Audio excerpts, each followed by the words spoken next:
دیکھنے کا ادب کرے. اولیاء کرام کی برکتیں کیا ہے؟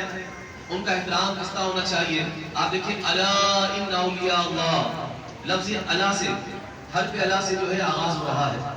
خبردار، یہ ولیوں کی سلطنت ہے، یہ ولیوں کی زندگیاں ہیں، یہ ولیوں کا مقام ہے. تم ان کی طرف انگلی مت اٹھانا. تم انہیں، جی ہاں، تم ان کی بارگاہ میں آؤ تو ادب کے ساتھ آؤ. ارے تمہاری نگاہیں بھی ادب کرے، تمہارا دل بھی ادب کرے. یہ علماء کے ساتھ موجود ہے نا. سچی بات ہے، جب بیان کرتا ہوں تو ڈر لگتا ہے، مگر جب میں مرشد کریم کی بارگاہ میں آتا ہوں تو دل خوف سے وسیع کانپا ہوتا ہے. یہ تو دلوں کو پڑھنے والے لوگ ہوتے ہیں، اور عجب کمال ان کی نگاہوں میں کمال ہوتا ہے. تیری آنکھوں کو جب سے دیکھا ہے مرشد کریم، آپ کی آنکھوں کو جب سے دیکھا ہے میری آنکھوں پہ لوگ مرتے ہیں. تیری آنکھوں کو جب سے دیکھا ہے میری آنکھوں پہ لوگ مرتے ہیں. تو بتائیں کہ آج یہاں آتے تو حالت بدل جاتی ہے، تو بتاؤ کہ میرے غریب نواز کا دور کیسا ہوگا؟ میرے غریب نواز کس مقام پر ہوں گے؟ کہتے ہیں لوگوں، حدیث میں شاد ہوتا ہے لو اقسم علی اللہ لا برہ، یہ ایسے اللہ کے اولیاء ہوتے ہیں جس بات کی قسم کھا جائے اللہ ان کی قسموں کو پورا کر دیتا ہے. من عاد لی ولیا فقد اذنته بالحرب، جو اللہ کی ولی سے نفرت رکھتا ہے، عداوت رکھتا ہے، اللہ اس سے اعلان جنگ فرماتا ہے. بالکل اس کا بچتا نہیں ہے، نہ اس کا ایمان بچتا ہے، نہ اس کا مذہب بچتا ہے، نہ اس کا دین بچتا ہے. ارے کچھ نہیں بچتا. جو اللہ کے ولیوں سے عداوت رکھتا ہو، بغض رکھتا ہو. کتنا ضروری ہے کہ ہم اللہ کے ولیوں سے پیار کریں، ان کے قدموں میں رہیں اور ان کی زندگی کو سمجھیں. اب سوال ہی پیدا ہوتا ہے، آیا ولیوں کو خوف ہے یا نہیں؟ اگر ولیوں کو خوف ہے تو کس انداز کا ہوتا ہے؟ اور قرآن جب ہم پڑھتے ہیں سورہ طٰہٰ، اللہ نے کہا القھا یا موسیٰ، القھا یا موسیٰ، اے موسیٰ اپنی عصا کو پھینک دو. جب انہوں نے عصا کو پھینک دیا تو وہ اژدہا بن گیا.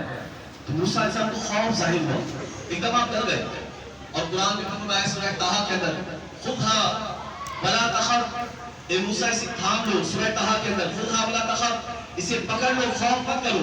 کیونکہ خوف کیوں پیدا ہوا؟ خوف اس لیے پیدا ہوا کیونکہ وہ عصا اللہ کے جلال کا مظہر بن گیا. اللہ کی روح تبدبہ اس کے جلال کا مظہر بن گیا ہے، تو عصا کا خوف پیدا ہوا. اب یہ موسیٰ علیہ السلام ہو کر اب عصا سے ڈر رہے ہیں. اب عصا یقیناً مخلوق ہے، اب مخلوق کا خوف ہو سکتا ہے، اور نبی موسیٰ علیہ السلام ہے. اب کیا درجہ ہوگا؟ کہتے ہیں سورہ مائدہ کے اندر اللہ تعالیٰ شاہ فرماتا ہے جس دن اللہ تعالیٰ یوم یجمع اللہ الرسل، اللہ رسولوں کو جمع فرمائے گا، اور اس دن فیقول ماذا اجبتم، اور اللہ ان سے فرمائے گا تمہاری امت نے کیا جواب دیا، تمہاری قوم نے تمہیں کیا جواب دیا ہے؟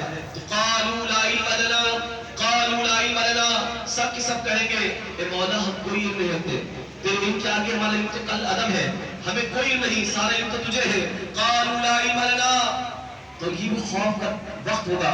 قیامت کے دن اللہ کے جلال کا مظہر کا دن ہوگا، اللہ کے روح کا دن ہوگا. اس وقت انبیاء کو خوف ہوگا.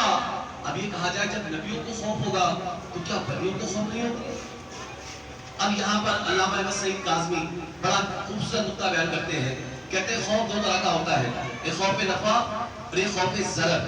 خوف نفع، خوف ضرر. کہتے ہیں خوف ضرر جو ہے وہ اللہ اپنے دشمنوں کو عطا کرتا ہے. جو منتج پر ضرر ہو وہ اللہ اپنے دشمنوں کو عطا کرتا ہے، اور جو منتج پر نفع ہو، کیونکہ قرآن میں اللہ فرما رہا ہے وَلِمَنْ خَافَ مَقَامَ رَبِّهِ جَنَّتَانِ، وَلِمَنْ خَافَ مَقَامَ رَبِّهِ جَنَّتَانِ، جو اللہ کی بارگاہ میں اللہ کے حضور میں کھڑے ہونے سے ڈرے اس کے لیے دو جنتیں ہیں. ارے خوف سے تو جنتیں مل جاتی ہے، ابھی خوف بھی ہونا ضروری ہے. تو جو منتج پر نفع ہوتا ہے وہ اللہ اپنے بندیوں کو دیتا ہے، اپنے پیاروں کو دیتا ہے. اللہ اپنے ولیوں کو دیتا ہے، اپنا پیاروں کو دیتا ہے، کیونکہ یہ اللہ کے قریب کر دیتے ہیں. دیکھو یاد رکھیے گا کہ جتنی معرفت ہوگی نا، انسان کی زندگی مقصد کیا ہے؟ وَمَا خَلَقْتُ الْجِنَّ وَالْإِنسَ إِلَّا لِيَعْبُدُونِ، اور ہم نے جن کو اس کو نہیں پیدا کیا مگر اپنی عبادت کے واسطے، اپنی طاعت کے واسطے، اپنی بندگی کے واسطے کو پیدا کر دیا ہے. لوگوں اب سمجھے گا، سنیے گا اور سمجھے گا. جی ہاں، جب قرآن یہ کہہ رہا ہے جتنی زیادہ عبادت ہوگی، عبادت کا مقصد انسان کی زندگی کا مقصد پھیل گیا.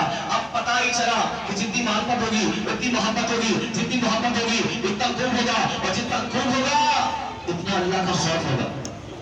اور عجب عالم ہے لوگوں، انسان کو جس کا خوف ہوتا ہے اسے بھاگتا ہے، مگر تنہا اللہ کا خوف ایسا ہے جتنا خوف ہوتا ہے اتنا اللہ کے قریب چلا جاتا ہے. میرے نبی فرماتے ہیں تم میں سب سے زیادہ اللہ سے ڈرنے والا ہوں کیونکہ میں سب سے زیادہ معرفت رکھنے والا ہوں. جو اللہ کی معرفت بڑھے گی اللہ کی پہچان ملے گی، انسان کو کل ملے گا، محبت ملے گی، تو اللہ کا خوف پیدا ہونا شروع ہو جائے گا۔ اب آئیے ولیوں کی زندگیاں کیا ہوتی ہے۔ یہ خواجہ غریب نواز نے 90 لاکھ کو کلمہ کیوں پڑھا دیا لوگوں؟ 90 لاکھ کو کلمہ پڑھا دیا۔ ہند کے راجا ہے، جی ہاں، ایک انگریز ماڈل لگتا ہے، کہا میں نے ہندوستان میں کئی عرصہ گزارا ہے، لیکن اس کے بعد میں نے دیکھا ہے کہ وہاں کسی بادشاہ کی حکومت نہیں ہے، وہاں ایک ہی بادشاہ ہے، ایک قبر ہے جو حکومت کر رہی ہے، اور وہ خواجہ غریب نواز کی قبر ہے۔ جی ہاں، کون خواجہ صاحب؟ ارے لوگ ہم پہ اعتراض کرتے ہیں کہ تمہارے غریب نوازی تمہیں کیا دیتے ہیں؟ ارے یہ تو غریبوں کو نوازنے والے ہیں، سخاوت سے پیش آنے والے ہیں، لوگوں کے دل بھر دیتے ہیں، ان کے گھروں کو بھر دیتے ہیں۔ ارے جی ہاں، جماعت کے امیروں، تمہارے پاس کوئی امیر نواز نہیں، ہم خوش قسمت ہیں، ہمارے پاس غریب نواز ہے۔ ہم خوش قسمت ہیں، ہمارے پاس غریب نواز ہے۔ اب دیکھیے جب انسان کو محبت ہوتی ہے نا، بس آخری بات کر رہا ہوں، کہتے ہیں جب محبت ہوتی ہے نا تو انسان قریب آتا ہے اور محبت میں رونا شروع ہو جاتا ہے، پھر دل نہیں چاہتا، انسان کا دل نہیں چاہتا کہ رکے، انسان کا دل نہیں چاہتا کہ ٹھہر جائے۔ یقین کریں، اکثر کہتا ہوں مجھے جمعرات ہوتی ہے نا تو اٹھتے ہی بس ذہن ہوتا ہے کہ بس مغرب سے عشاء کا وقت مل جائے اور اپنے مرشد گرامی کی قدموں میں آ جائے۔ دل نہیں لگتا کہ جمعرات کو ہو اور ہم یہاں سے غائب ہو جائیں، اللہ نہ کرے۔ تو آپ دیکھیں ذرا غور کیجئے، عجب حالت ہوتی ہے۔ ایک کہتے ہیں کہ اجمیر کا ایک لڑکا ہے، وہ پڑھنے کے لیے باہر گیا ہوا تھا، اب اتنے میں خواجہ صاحب آ چکے ہیں۔ اجمیر کے اندر آپ نے کپڑے کا جو خیمہ بنا رکھا ہے اور خیمے کے اندر آرام فرما ہے۔ وہ جب واپس اجمیر میں آیا، پڑھنے گیا ہوا تھا، واپس آیا دیکھتا ہے کہ خیمہ ہے۔ جب بھی اثر میں گزرتا ہے تو رونے کی آوازیں آتی ہیں، روزانہ گزرتا ہے رونے کی آوازیں، روزانہ رونے کی آوازیں۔ اب وہ ایک دن خیمے کے اندر چلا گیا، کہتا ہے حضرت میں جب بھی گزرتا ہوں رونے کی آواز آتی ہے، آج دل چاہتا ہے کہ پوچھ لوں کہ آپ روتے کیوں؟ روزانہ اثر کے بعد رونے کی آوازیں آتی ہیں۔ آپ اس لڑکے کو دیکھا اور کہا کہ بیٹا مجھے مرشد گرامی کا وقت یاد آتا ہے، ان کے ساتھ گزرے ہوئے پل لمحات یاد آتے ہیں، بس مرشد کو یاد کرتا ہوں روتا ہوں۔ کہتے ہیں کہ حضرت کیا محبت میں بھی کوئی روتا ہے؟ یہ محبت کیسی محبت کی؟ محبت میں کوئی روتا ہے کہ بیٹا جب محبت بڑھ جاتی ہے نا تو انسان کو رونا خود بخود آتا ہے۔ کہتے ہیں مجھے بھی رونا سکھا دے، میں بھی رونا چاہتا ہوں۔ تو وہ ہندو لڑکا تھا اور اجمیر میں آیا ہوا تھا، اجمیر کا رہنے والا تھا۔ تو آپ نے فرمایا دو شرطیں ہیں، ایک تو کلمہ پڑھ لے اور دوسری شرط میری یہ ہے کہ تو میرا بری ہو جا۔ تو کہتا ہے حضرت مجھے تو منظور ہے مگر اپنی ماں سے نہ پوچھ لوں۔ تو کہا بیٹا جا ماں سے پوچھ کر آ جا۔ تو کہا دوسرے دن پھر آیا، ماں سے پوچھ کر آیا، عصر کا وقت پھر آیا، آپ کیوں رو رہے ہیں؟ پھر وہ اندر آ گیا، کہتے میری ماں نے مجھے کہہ دیا ہے کہ بیٹا تو بچپن سے ضدی ہے، جب تک تو جس بات پڑھ جاتا ہے جب تک پورا نہیں کرتا تو باز نہیں آتا، جب ایک طرف سے جاتے جو دل چاہے وہ کر لے۔ تو کہا ماں نے جان دے دی ہے، اب مجھے کلمہ پڑھا دیا۔ آپ نے کلمہ پڑھا دیا، آپ نے مسلمان کر لیا، اپنا مرید بنا لیا، اپنے قدموں میں رکھ لیا۔ اب ڈیوٹی لگا دی، بیٹا تمہیں ناشتہ بھی ساتھ کرنا ہے، سحری بھی ساتھ کرنی ہے، میرے ساتھ سحری بھی ساتھ کرنی ہے، چہر قدمی بھی ساتھ کرنی ہے، اب میرے ساتھ ساتھ رہنا ہے۔ اب کچھ عرصہ گزرا ہے، چند دن گزرے، چند ہفتے گزرے، چند مہینے گزرے، اب وہ گزر رہا ہے، اب وہ نوجوان ساتھ ساتھ چل رہا ہے، ساتھ ساتھ چل رہا ہے۔ کچھ عرصے بعد آپ نے پابندی لگا دی، بیٹا اب 3 دن تک میرے پاس نہیں آنا، 3 دن تک نہ تو مجھے دیکھو گے نہ آؤ گے، اپنی باتوں میں چلو، کوئی ایشو نہیں ہے، کوئی بات نہیں، ٹھیک ہے چلے جاتا ہوں۔ کہتے ہیں ماں کے پاس آ گیا، اب ماں کے پاس ٹھہرا ہے لوگوں، اور ٹھہرنے کے بعد کہتے ہیں صبح سے شام ہو گئی، اب شام میں بے قراری بڑھنے لگی۔ جب شام ہو گئی، جب شفق غائب ہو گئی، اندھیرا چھا گیا، اس کی بے قراری بڑھنے لگی، وہ مضطرب ہونے لگا اور زیادہ اضطراب بڑھنے لگا۔ کہتے ہیں رات ہو گئی، اب رات کے وقت کیا کرتا ہے، کیا دیکھتا ہے، رات کے وقت اور بے قراری بڑھ گئی، حتیٰ کہ جب سحر کا وقت آنے لگا، تہجد کے وقت، اب اسے دھاڑے مار مار کے رونا شروع کر دیا۔ ماں بھی رات کے پہلے گئی، بیٹا تو رات کو کھانا تو کھا لے، تو نے کچھ بھی نہیں کھایا، وہ 3 روٹی کھانے والا مگر ایک نوالا کھایا نہ جائے، ایک روٹی کا نوالا کھایا نہ جائے۔ رات ہو گئی، اب دھاڑے مار مار کے رو رہا ہے۔ فجر وقت کہتا ہے ماں مجھے میرے مرشد سے ملا دو، مجھے میرے غریب نواز سے ملا دو، اگر نہیں ملا تو مجھے ایسا لگتا ہے میری جان چلی جائے گی۔ ماں سے یاد لے کر آؤ۔ ماں روتی ہوئی بار بار بارگاہ میں آئی، کہا میرا بیٹا تو آپ کے بغیر بے قرار ہے، ملنا چاہتا ہے۔ آپ نے کہا تو ابھی تو 1 دن گزرا ہے، ابھی تو پورے 2 دن باقی، اس کو صبر کرے، وہ انتظار کرے۔ تو کہتے ہیں وہ صبر کیا اس نے، کہتے ہیں کہ اب دوسری شام آ گئی، اب تو دھاڑے مار مار کے رو رہا ہے، بے قراریاں بڑھ رہی ہے، آرام نہیں ہو پا رہا ہے۔ اب وہ کہتا ہے کہ ماں بول کر آؤ، اگر اب نہیں جاؤں گا تو شاید تو میرا مرا ہوا چہرہ دیکھو، میرا مرا ہوا وہ دیکھو۔ اب ماں جاتی روتی ہوئی کہہ رہا میرے کہنے پر مان لے۔ تو جو ماں ہے نا، تو ماں کا تو احترام ولی بھی کرتے ہیں، یا جا اپنے بیٹے کو بھیج دے. اب بیٹا آیا ہے, اب بچوں کو پڑھا رہے ہیں, وہ دروازے پہ کھڑا ہو گیا, اب ٹکڑی باندھ کر اپنے مرشد کو دیکھ رہا ہے, آنکھیں بھر بھر کے دیکھ رہا ہے. یہاں مرشد کی نگاہ پڑی, اشارہ کیا, بیٹا قدموں میں آ گیا اور تھوڑے بار بار کے رونے لگا اور بے قراری کا اظہار کرنے لگا. آنسو چہرے پر چادر بن کر نمایاں ہو گئے, آنکھوں کے پر علی جی پلکوں کا بوجھ بڑھنے لگا. علی جی ہاں رمجم ہونے لگی, آنسو کی ستاروں سے چہرے پر مٹ آئے. اب ہوتے ہوئے سامنے آ کر کہتا ہے کہ مرشد مجھے دوبارہ کبھی اپنے قدموں سے دور نہ کرنا, میں آپ کے قدموں سے کبھی دور نہیں رہ سکتا, بس پوری زندگی آپ کے قدموں میں گزارنا چاہتا ہوں. آپ نے کہا بیٹا رات کو تم نے کھانا کھایا؟ کہتے میں ایک نوالا نہیں کھایا گیا. آپ فرماتے ہیں کھانا میں نے بھی نہیں کھایا. بیٹا رات کو سو گیا تھا؟ کہا کہ نہیں, نیند ہی نہیں آئی. تو فرماتے نیند مجھے بھی نہیں آئی, آنکھ میری بھی نہیں لگی, رات بھر میں بھی نہیں سویا. تو کہتے جب یہ محبت بڑھ جاتی ہے نا, ارے جب یہ سچا عشق ہو جاتا ہے, ارے کیونکہ ولی رسول کے دربار تک پہنچاتے ہیں, رسول اب اللہ کی بارگاہ میں پہنچاتے ہیں. لوگوں سچی محبت کرو, لوگوں سچی محبت کرو. ارے ان کا دامن تھام لو خدا کی قسم, یہ ہاتھوں کو جھٹکنے والے نہیں, یہ جی ہاں جھٹکنے والے نہیں. ارے تمہیں قریب کرتے ہیں. ارے میرے خلیل نواز نے نبی اللہ کو اس طرح کلمہ پڑھا دیا ہے, ارے نبی اللہ کو کلمہ پڑھا دیا ہے. آج اگر اپنا ایمان بچانا چاہتے ہو تو اپنے خانقاہوں میں آؤ, آستانوں میں آؤ, ولیوں سے پیار کرو اور زندہ ولیوں کی بارگاہ میں بھی آؤ اور مزارات میں جاؤ. انشاءاللہ ایمان محفوظ رہے گا. وما علینا الا البلاغ.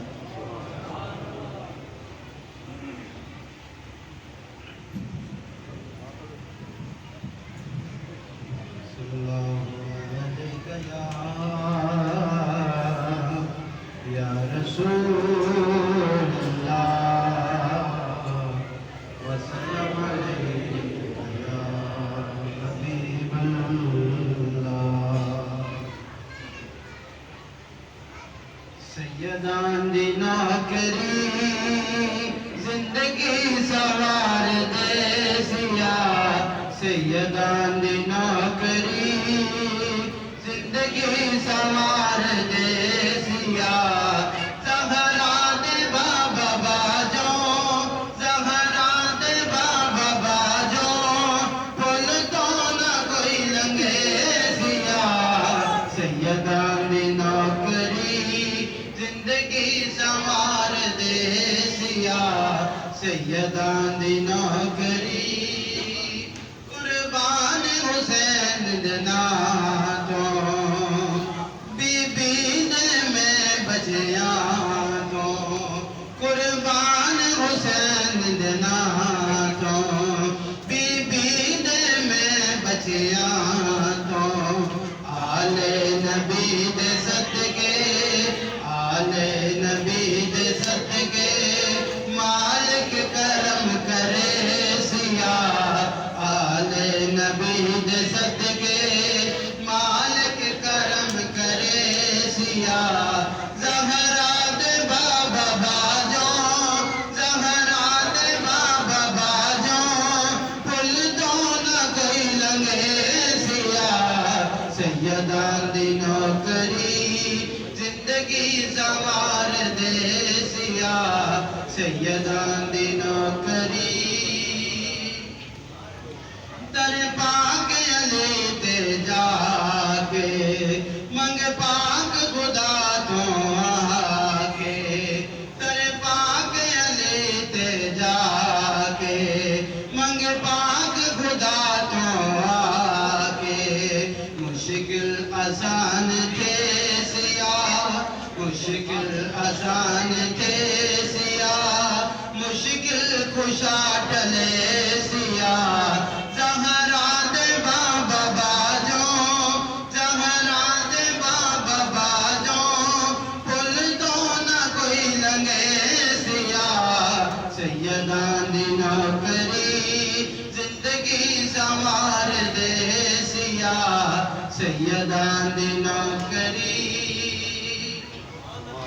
لجپال گھرانہ سارا, امن نے خاص سہارا. لجپال گھرانہ سارا, امن نے خاص سہارا. جنتی لباس پہ سیا, جنتی لباس پہ سیا, جنت انعام دے سیا. جنتی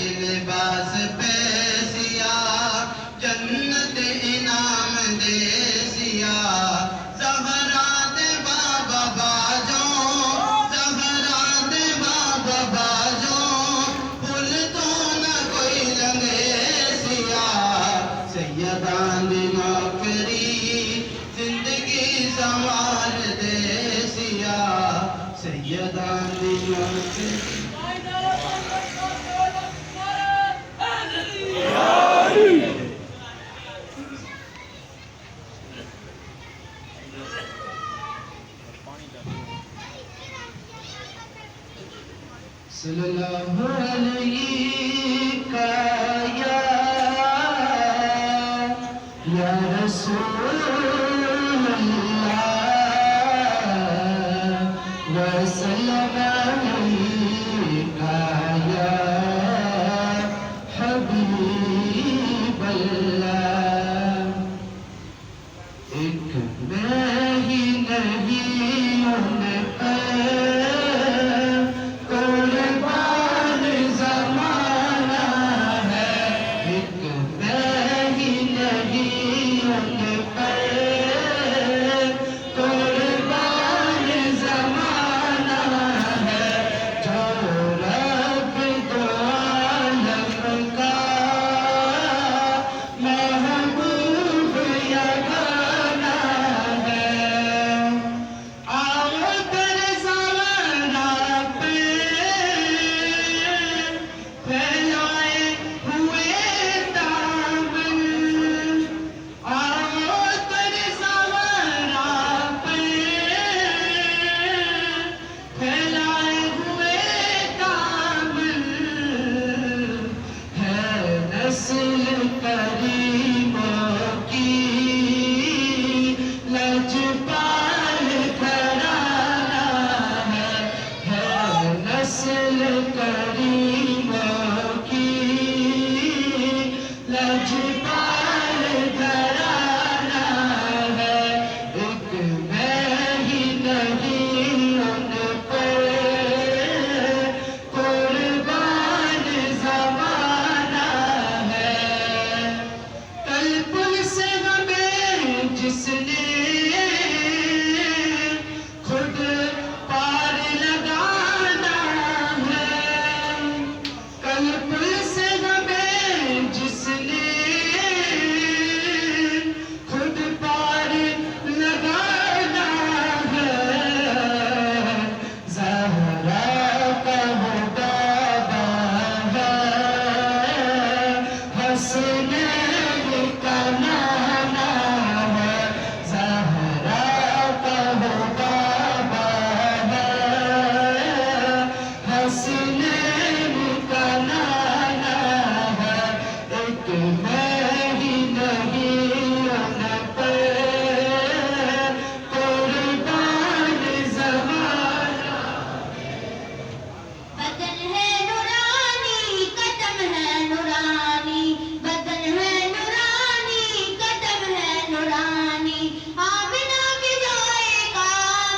کے جائے کا کوئی نہیں ثانی بدن ہے نورانی قدم ہے نورانی بدن ہے نورانی قدم ہے نورانی ہے حقیقت میں یہ کامرانی گزرے طیبہ میں یہ زندگانی ہے حقیقت میں یہ کامرانی گزرے طیبہ میں یہ زندگانی میں کروں آپ کی نعت و خوانی میں کروں آپ کی نعت و خوانی بدن ہے نورانی قدم ہے نورانی بدن ہے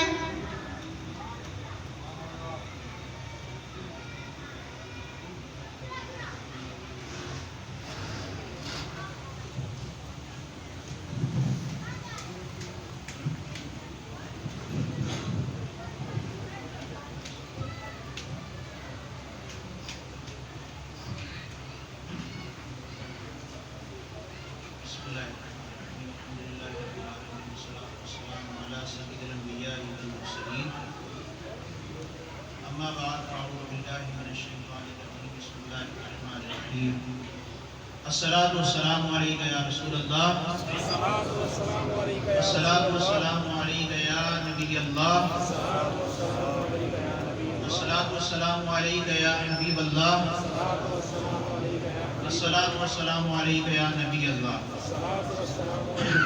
خواجہ خواجگان خواجہ غریب نواز رحمۃ اللہ تعالی علیہ کے عرس کی یہ بابرکت محفل ہے اور کتنی خوشی کی بات ہے کہ ایک ہند کے بادشاہ کی یاد میں یہ محفل ہمارے یہاں بادشاہ حضور کی بارگاہ میں سجائی جا رہی ہے سبحان اللہ بزرگوں نے لکھا ہے کہ صالحین کے ذکر کے وقت رحمت کا نزول ہوتا ہے نیک لوگوں کا جہاں ذکر کیا جاتا ہے وہاں رحمت کا نزول ہوتا ہے. تو جہاں خود نیک لوگوں کا سردار موجود ہو وہاں کیسے رحمتوں کا نزول ہوگا؟ تو یہ بابرکت جگہ ہے، بابرکت محفل ہے. خواجہ خواجگان کا ذکر خیر یہاں کیا جا رہا ہے، اور جن کی بارگاہ میں بیٹھ کر کیا جا رہا ہے ان کی برکتیں بھی انشاءاللہ ہم پانے میں کامیاب ہو جائیں گے. عبدالوہاب شاہرانی رحمۃ اللہ تعالی علیہ نے ایک عارف باللہ کا اپنی کتاب میں طبقات کبریٰ میں قول نقل کیا ہے. وہ کہتے ہیں کہ جہاں اللہ تعالیٰ کی معرفت رکھنے والا ولی ہوتا ہے، جہاں اللہ تعالیٰ کی معرفت رکھنے والا ولی ہوتا ہے، اس کے سانس لینے سے اس شہر والوں کی ایمان میں اضافہ ہوگا. اب ہم اندازہ غور کر لیں کہ جب شہر والوں کی ایمان میں اضافہ ہوگا تو جہاں ایک ولی موجود ہے، اس کی بارگاہ میں ہم حاضر ہیں، تو اس کی برکتوں سے ہمیں کتنا حصہ ملے گا. خواجہ صاحب خواجہ غریب نواز رحمۃ اللہ تعالی علیہ کی عظمت اور شان کسی بھی قسم کے تعارف کی محتاج نہیں ہے. چند باتیں عرض کروں گا، وقت کم ہے. خواجہ یہ فارسی زبان کا لفظ ہے، سردار کو ہے. خواجہ خواجگان ہے، آپ کا لقب غریب نواز بڑا مشہور معروف ہے. آپ کا بڑا پیارا قول ہے، آپ ایک فرماتے ہیں کہ ولی کی 3 نشانیاں. خواجہ غریب نواز ولی کی 3 نشانیاں بیان کرنا. تینوں پر ذرا غور کیجئے گا. یہ حقیقت میں ہر ولی کی، اللہ تعالیٰ کی معرفت رکھنے والے کی نشانی ہے، علامت ہے، اور خود خواجہ غریب نواز کے اندر تو اس کی ساری جھلکیاں ہمیں نظر آتی ہیں. پہلی بات آپ نے ارشاد فرمائی کہ سخاوت اس کی دریا جیسی ہوتی ہے. کیا فرمایا؟ سخاوت اس کی دریا جیسی. جیسے دریا رواں دواں ہوتا ہے اور ہر چیز کو سیراب کر دیتا ہے، اس طرح اللہ کا جو کامل ولی ہوتا ہے وہ بھی آنے جانے والوں کو سیراب کر دیتا ہے. سخاوت اس کی دریا جیسی ہوتی ہے. دوسری بات ارشاد فرمائی کہ شفقت جیسے ایک باپ کا سایہ ہوتا ہے، بڑے بزرگ ہوتے ہیں چھوٹے بچوں کے سر پر ہاتھ رکھتے ہیں، یہ شفقت کی علامت ہے. شفقت ولی کے اندر کیسی ہوتی ہے مخلوق کے لیے؟ خواجہ غریب نواز فرماتے ہیں ایسی ہوتی ہے جیسے آفتاب کی زمین پر ہوتی ہے. سورج کی شفقت ایسی ہوتی ہے کہ وہ ساری کائنات کو منور کر دیتا ہے، ساری دنیا کو منور کر دیتا ہے. اسی طرح ولی کی جو شفقت ہوتی ہے وہ ایسی ہوتی ہے کہ وہ ساری مخلوق کے اوپر وہ شفقت اور ان کے فیضان کے اعتبار سے ان پر شفیق ہوتا ہے، مہربان ہوتا ہے. تیسری بات خواجہ غریب نواز نے یہ ارشاد فرمائی کہ پہلی بات سخاوت دریا جیسی، دوسری بات شفقت آفتاب جیسی، اور تیسری علامت ولی کی یہ بیان کی کہ اس کے اندر تواضع عاجزی ایسی ہوتی ہے جیسے زمین ہوتی ہے. سبحان اللہ. اللہ تعالیٰ کی یہ زمین کتنی بچھی ہوئی ہے، ہر ایک کو اس کے جیسا بھی ہو اس کے قدموں تلے بچھی رہتی ہے. تو ولی کے اندر بھی اسی طرح عاجزی اور انکساری پائی جاتی ہے. اپنی عظمت اور بلندگی، اللہ تعالیٰ کا قرب اور معرفت، قدرت اور اختیار اللہ تعالیٰ کی طرف سے رکھنے کے باوجود وہ عاجزی کا، شفقت کا اور سخاوت کا پیکر ہوتا ہے. ایک حکایت آپ کے سامنے سناتا ہوں. امام اہل سنت دین و ملت پروانہ شمع رسالت شاہ احمد رضا خان علیہ رحمۃ الرحمان نے ملفوظات شریف میں یہ واقعہ درج کیا ہے. کہتے ہیں کہ میرے پیر بھائی خواجہ غریب نواز کے مزار پر حاضر تھے اور فرماتے ہیں امام اہل سنت کہ خواجہ غریب نواز کا جو فیضان ہے وہ بہت عام ہے، بہت زیادہ عام ہے، اور سب اس سے فیض اٹھاتے ہیں. اس کی ایک کرامت خواجہ غریب نواز کی حکایت کی صورت میں بیان کی کہ میرے ایک پیر بھائی موجود تھے مزار پر. وہ کہتے ہیں کہ ایک شخص جو غیر مسلم تھا، ہندو تھا غالباً، اور اس کے پورے جسم میں بڑے بڑے پھوڑے پڑے ہوئے، پورا جسم اس کا زخمی تھا، پھوڑوں سے بڑے اذیتناک اور تکلیف کے اندر. اعلیٰ حضرت نے لکھا کہ میرے پیر بھائی کا مشاہدہ تھا. وہ کہتے ہیں کہ وہ ہندو خواجہ غریب نواز کے مزار کے پاس جو ریت اور کنکر پڑی ہوئی تھی اس کے اوپر لوٹتا تھا. پورے جسم کے اوپر اس کے زخم تھے، پھوڑے تھے، اس کو سکون نہیں مل رہا تھا، چین نہیں مل رہا تھا، آگ لگی ہوئی تھی. وہ ریت کے اوپر لوٹتا ہے، کنکروں پہ لوٹتا ہے، اور ایک ہی بات کہتا ہے کہ خواجہ اگن، ہندی میں کہتا ہے کہ یا خواجہ جلن ہو رہی ہے. کیا کہتا ہے؟ یا خواجہ جلن ہو رہی ہے. تو اعلیٰ حضرت نے لکھا اپنے پیر بھائی کے حوالے سے، کہتے ہیں 3 دن تک وہ ریت پر اور کنکر پر لوٹتا رہا، 3 دن کے بعد وہاں سے شفا یاب ہو گیا. سبحان اللہ. خواجہ غریب نواز جب دوسروں کو ایسا نوازتے ہیں تو مسلمانوں پر کیسا کرم فرماتے ہیں. اللہ تعالیٰ ہمیں بزرگوں کا مرتبہ اور مقام کی جو حقیقت ہے وہ سمجھنے کی توفیق عطا فرمائے. آمین. ان کی عظمت ہمارے دلوں کے اندر اور پیدا فرمائے. آمین. سرکار نے کل واقعہ کے ارشاد فرمایا تھا کہ خواجہ غریب نواز رضی اللہ تعالیٰ عنہ کے حوالے سے بڑا مشہور ہے. ابھی بھی بیان میں یہ سنایا گیا کہ داتا دربار پر جب آپ حاضر ہوئے اور آپ نے چلہ کیا اور جانے کے بعد داتا صاحب کی عظمت کا اظہار کیا کہ گنج بخش فیض عالم مظہر نور خدا، گنج بخش فیض عالم مظہر نور خدا، ناکسارا پیر کامل کاملہ کا رہنما. تو سرکار فرماتے ہیں کہ جو خواجہ غریب نواز نے چلہ کیا تھا، چلہ کر کے بھی ہمیں ادب سکھا کر گیا. وہ ادب کیا تھا کہ نہ سرہانی کی طرف چلہ کا بنائی، نہ دائیں طرف چلہ کا بنائی، نہ بائیں طرف چلہ کا بنائی. چلہ کا بنائی بھی تو حضور داتا گنج بخش علی حجویری کے قدموں میں بنائی. تو جو بزرگوں کے قدموں سے لگا رہتا ہے اور عاجزی اور انکساری اور محبت کے ساتھ ان کی بارگاہ میں حاضر ہوتا ہے، اسے ضرور نوازا جاتا ہے. اللہ تعالیٰ ہم پر کرم فرمائے، فضل فرمائے اور خواجہ غریب نواز کے صدقے میں دنیا اور آخرت کی بھلائی ہمارا مقدر فرمائے. وما علینا الا البلاغ المبین.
کرم کریم کما چھڈیا